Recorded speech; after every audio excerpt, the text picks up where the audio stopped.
So with that, it is my great pleasure to introduce our Prime Minister, Justin Trudeau.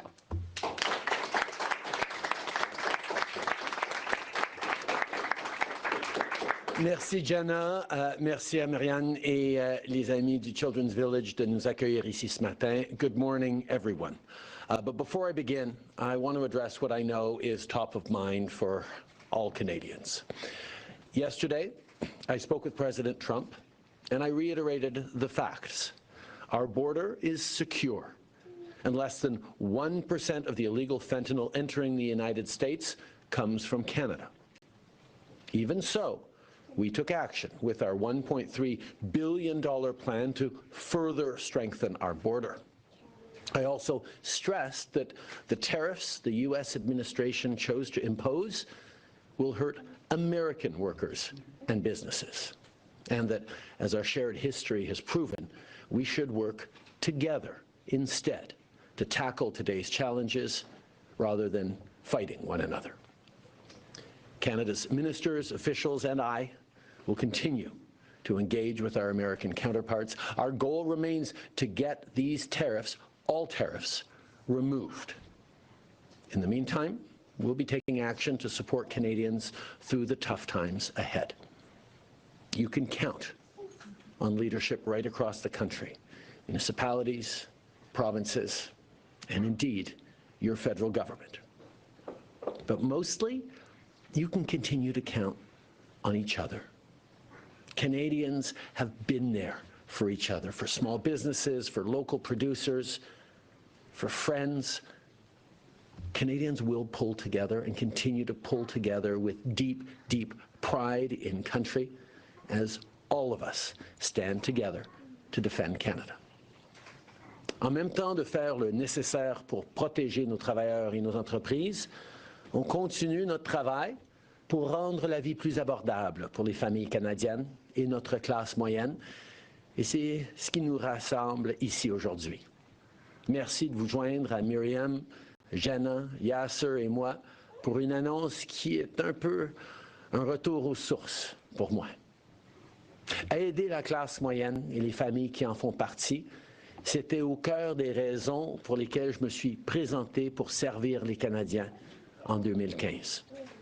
J'ai toujours pris cet engagement au sérieux, j'ai agi en conséquence et je vais continuer de le faire jusqu'à ma toute dernière seconde en tant que Premier ministre.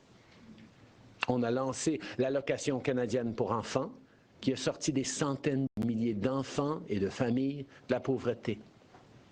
Les enfants étaient une des priorités dans notre régime canadien de soins dentaires et ces enfants étaient parmi les premiers à y avoir accès. On a créé notre programme national d'alimentation scolaire qui, en plus d'aider les enfants à mieux réussir à l'école et à grandir en meilleure santé, va permettre aux parents d'économiser des centaines de dollars par année. Et on a aussi lancé notre programme pan-canadien pour les garderies, grâce auquel on est rassemblés ici aujourd'hui. Now, since 2015, my focus, our focus, has been on stepping up for Canadian families and the middle class. We've done it with middle-class tax cuts, with the Canada Child Benefit that has lifted hundreds of thousands of kids out of poverty, the school food program, dental care, and child care. Child care being the reason we're gathered here today.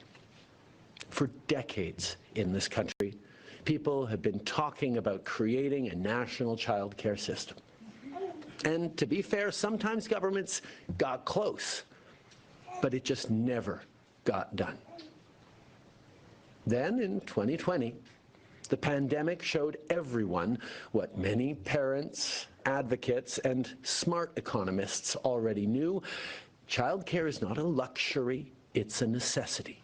It's not just a nice-to-have social program, it's a foundational building block of a strong economy.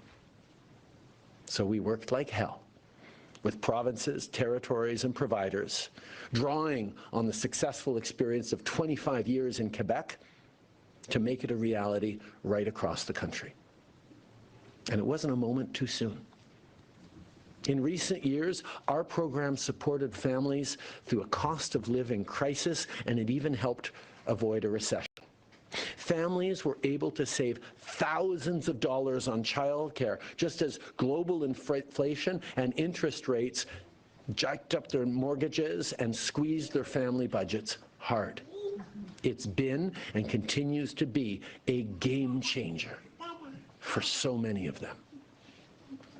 Now, when we first committed to Canada-wide early learning and childcare, we said we would cut fees quickly and create 250,000 $10 a day childcare spaces.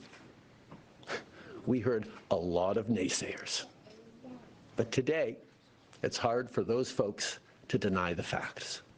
As of this year, 150,000 new affordable spaces have been created or funded, and we are on track to reach our goal of creating 100,000 more by this time next year. Today, families are saving thousands of dollars thanks to this program.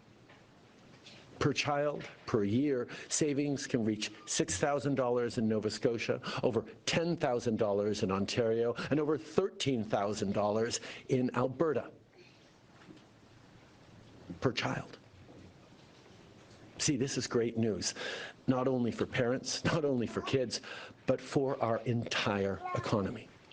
Childcare means that parents, especially mothers, can choose to fully participate in our workforce because they don't have to decide between their career and their children. It helped reduce the gender wage gap, child poverty, and inequality.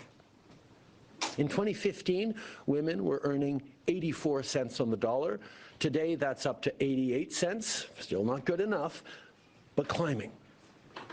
In 2015, over 16% of Canadians under 18 lived in poverty. Today, it's less than 10%. Again, still not enough, but it is significant progress that has not just led to better outcomes for individuals and better quality of life for people, but it's led to better economic growth for entire country. And childcare is a matter of fairness. It strengthens our economy, makes it more resilient, and that's never been as important as it is right now.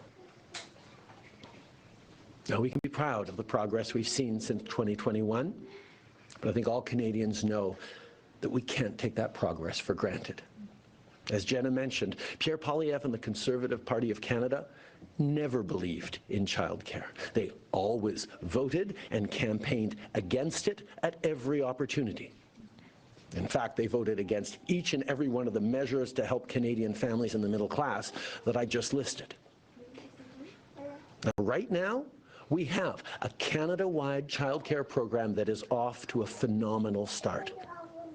But the 5-year agreements we first signed with the provinces and territories are expiring next March. And that's a source of concern for providers, for parents, and for provinces. People are worried about what will happen next year. I think of a family I met. His kid's 3 years old in childcare. They're worried that suddenly their costs are going to go up from $10 back to $40, $50 a day. They can't handle that in this economy. I think about young families that I meet that are excited about starting a family, but worried that they might have missed the window on childcare. That a change in government could mean, nope, $10 a day childcare was a blip that helped a few, but won't be there for them into the future. As a country, we simply cannot go back to making families pay the equivalent of a monthly mortgage payment for childcare. I think we all understand that building a Canada-wide childcare system that will stand the test of time will take more than just a couple of years. We are building an entire system almost from scratch, in the sense that the coordination, the impact varied widely from region to region, from province to province. So creating a national expectation that wherever you are, wherever you're raising your family in this country, you can rely on the support that affordable, quality childcare will give you, is one of those things that is nation building.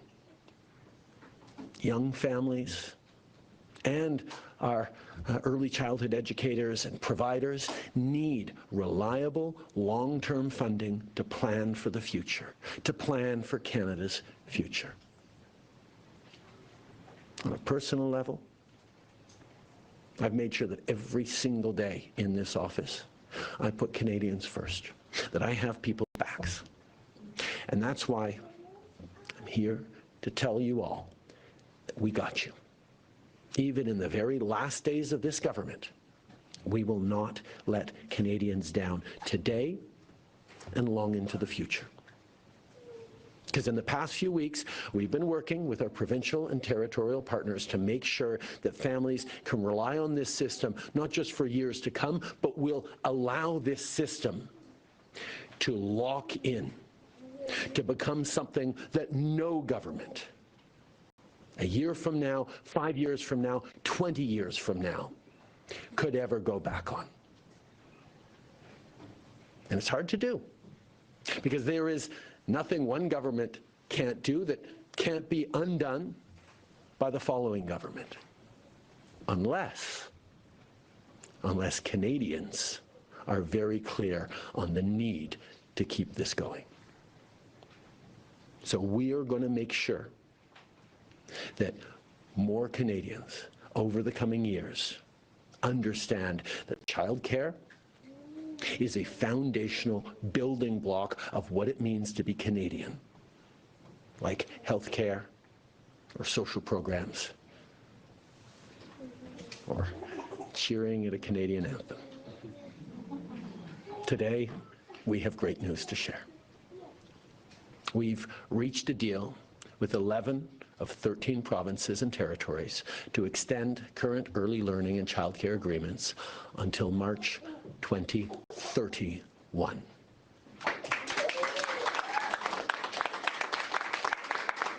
And not only are we extending current agreements, we're also increasing the funding that these agreements provide by 3% per year to help provinces and territories deal with costs that we know will rise over the coming years. It includes funding for 35,000 affordable spaces across nearly 1,000 Indigenous early learning and childcare sites, including more than 10 new centres in Métis communities, with more to be created in the next 2 years.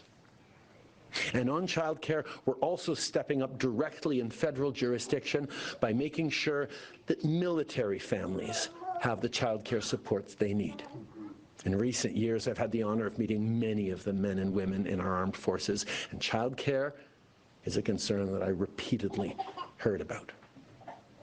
The Canadian Armed Forces protect Canadians and our freedoms every single day, both abroad and at home. They and their families sacrifice much to serve Canada and Canadians, and they should have reliable, affordable access to quality childcare. That's why we're working with not-for-profit childcare providers to expand near bases and creating opportunities for scholarships for interested CAF family members to train and certify as early childhood educators. We're also creating a network of childcare coordinators to help families as they move from base to base quickly connect to local childcare resources. And by doing so, we're also encouraging more Canadians to join our armed forces, because they'll know that they can raise a family and defend and serve our country all at the same time, that we see the needs to support military families. Now, your federal Liberal government got it done, but Liberal, Progressive, Conservative, and NDP provincial governments are all a part of today's agreement, and that is great. That is as it must be.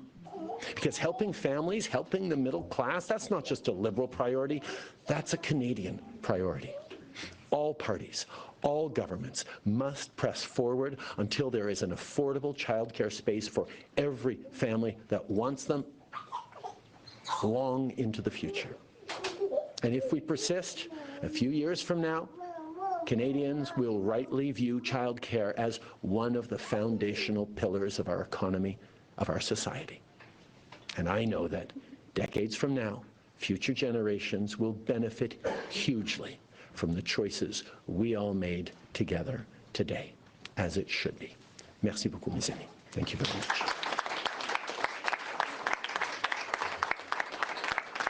Thank you very much, Prime Minister. We will now begin the question period. One question, one follow-up. First question goes to David Aiken, Global News.